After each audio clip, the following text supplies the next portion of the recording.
This month, we're covering some tips and examples on how to use the filter bar to look up something specific within one of the Q7 windows. The first place that the filter bar made its appearance was the profile editor, so we'll start there. The bar itself is colored with your third system color, and all of the fields that have the same color can be filtered on. For example, we're looking at the pay profiles for all of our employees. Let's start typing company drivers so we're viewing just the employees who are assigned to that class. Now, let's find all of the profiles where the 401k deduction exists. All of the lines that don't have a field with this value are hidden from view. In this way, you can quickly make changes or take action on the visible lines.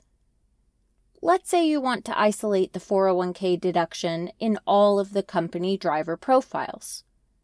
Type your first filter, then use the vertical bar character, then type your second filter. The lines that are left contain both of these values. We'll move over to the reconciliation window for the next examples. The filter bar looks for any value that matches what you're typing anywhere in the searchable fields. For example, when we type this word, we're given two results. Notice how the value we typed is found in the middle of this employee's name. Continue typing a filter to be even more specific. Let's try again with a new filter.